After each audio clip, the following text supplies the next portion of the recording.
दिलदार पाकिस्तान में शहज़ादी का प्यार भरा आदाब। वक्त हो जाता है उर्दू अदब की पॉडकास्ट का।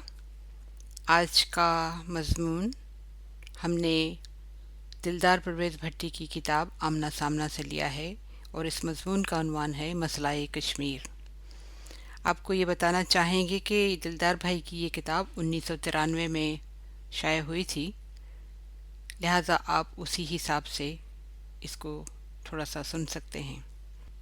लिखते हैं, आज पूरे मुल्क में हड़ताल है, पहिया जाम हो गया है। अगर गलती से कोई बच्चे की दवाई लेने भी अपनी कार पर निकले तो लठबरदार उसे रोक देंगे। शुक्र है कि सारी कौम ने बैक ज़ुबान हड़ताल का इरादा किया, कश्मीर और कश्मीरियों से यकजहती का दावा किया, वरना तो आधी आबादी दूसरी आधी आबादी से लड़ रही होती। एक पार्टी दूसरी पार्टी पर भारत नवाजी, कश्मीर फरामोशी और ज़मीर फरोशी के इल्ज़ामात लगा रही होती। कश्मीर का मामला दुनिया के लिए तो शायद इतनी अहमियत ना रखता हो, हमारे लिए बहुत अहम है। हत्ता के वतन से दोस्ती साबित करने के लिए भी कश्मीर का नारा लगाना पड़ता है। हमने कश्मीर के लिए इतनी हड़तालें की हैं कि कई बार हमारी मुआशरती ज़िंदगी रुक गई और माहौलियों को भी कहना पड़ा, कश्मीर का फ़ैसला हो गया है। वो क्या, कश्मीर हिंदुस्तान को दे दें, कश्मीरी हमें दे दें। ये लतीफ़ा इन दिनों का है जब कश्मीरियों के महाजर कैंप बने हुए थे। दाल, साबुन, माचिस, हर चीज़ की राशन बंदी थी। फिर ये कैंप पक्के कोठे बन गए और कश्मीरी महाजर पढ़ लिख कर नौकरियाँ करने लगे और सुखी होकर पिछले घर को याद करते रहे। हम भी जलसे कर के सिर्फ अपनी दुकान चमकाते रहे। भारत ने कश्मीर पर खूब खर्च किया, छावनियाँ बनाई, एयरपोर्ट बने, रेल चलाई, फिल्में बनी और ज़र्रे मुबादला लुटाते रहे। हम चीखते रहे पर हमारी बात किसी ने न सुनी। दुनिया में कहीं किसी को खबर भी न हुई कि मसला है क्या। जब पाकिस्तानी सयाह गैर ममालिक में जाकर सिर्फ इस बात पर ही जोर सर्फ करेगा कि वो है कौन, कहाँ से आया है और पाकिस्तान है कहाँ, तो वो इससे आगे कश्मीर का क्या बताएगा। दोहा, यानी जो कतर का दारुल हुकूमत है, दोहा के बहरी म्यूज़ियम के डायरेक्टर ने मुझसे पूछा, तुम लोग कश्मीर के बारे में अपना केस क्यों नहीं भेजते, लिटरेचर क्यों नहीं छापते, हिंदुस्तानी प्रोपेगेंडे का जवाब क्यों नहीं देते। मैंने भुट्टो, आगा शाही, साहबजादा याकूब की तकरीरों के हवाले दिए, वो नहीं माने। हिंदुस्तान ने मुग़ल इमारतों की तारीख़ बदल दी, बाबरी मस्जिद का जोग्राफिया बदलने के दर पे है। अमेरिका इसके साथ है, वो इसराइल के पहलू में यासर अराफात उसका दोस्त है, लीबिया इसकी हमायत करता है। रूस खुद डट गया, अपनी पॉलिसी न बदली तो हम इसका क्या इलाज करें। हम जो आए दिन अपना कारोबार बंद कर लेते हैं, माशी जमूद के दौर में हर तरह का लेन देन ख़त्म कर लेते हैं, जलसे बर्पा करते हैं, जुलूस निकालते हैं, पुतले जलाते हैं, पहिया जाम कर देते हैं, तो दरअसल बात क्या है। कश्मीर का मसला इस वक्त खालिस्तान तहरीक वाले सिखों ने छेड़ा है। बबर खालसा तहरीक अपने नारे के साथ कश्मीर का नाम भी लेती है। वादी में पलने वाले बच्चे जो अब जवान हो चुके हैं, अपने हक के लिए खुद उठ खड़े हुए हैं। डोगरा साम्राज्य की नाइंसाफ़ी की कहानी उन्होंने सुन रखी है।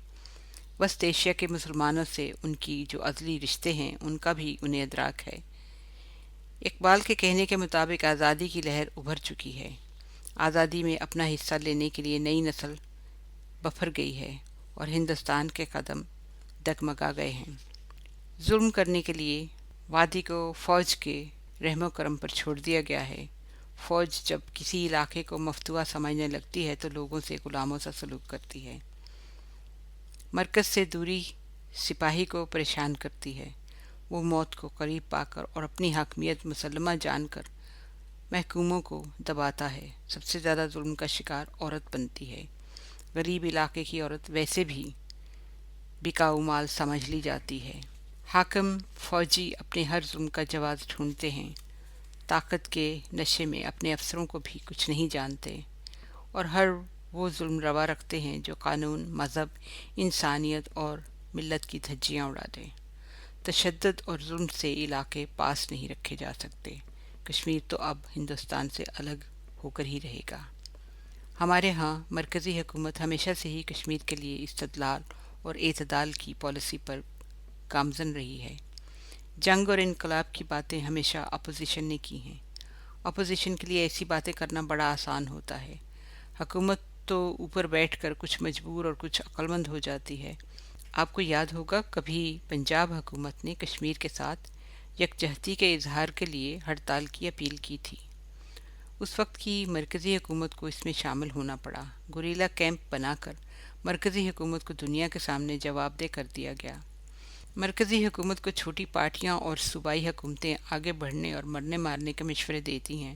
وہ مشورہ مان لے تو ایک اور جنگ ستمبر، ایک اور صلح، ایک اور قرارداد اور وہی ڈھاک کے 3 بات۔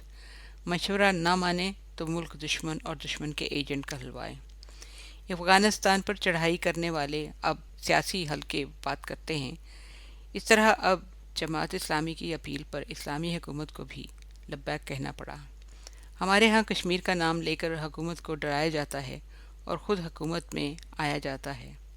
حکومت میں آ کر پتہ چلتا ہے کہ اصل بات کیا ہے۔ ہندوستان اور پاکستان کی حکومتیں چل ہی اسی مسئلے پر رہی ہیں۔ اس میں اپنا حصہ لینے کے لیے اب چین اور امریکہ بھی آ گئے ہیں۔ اگر یہ مسئلہ حل ہو گیا تو گلشن کا کاروبار کیسے چلے گا؟ بالکل صحیح کہا۔ یہ کتاب تھی 1993 میں شائع ہوئی۔ اب یہ ہم 21ویں صدی میں جا رہے ہیں۔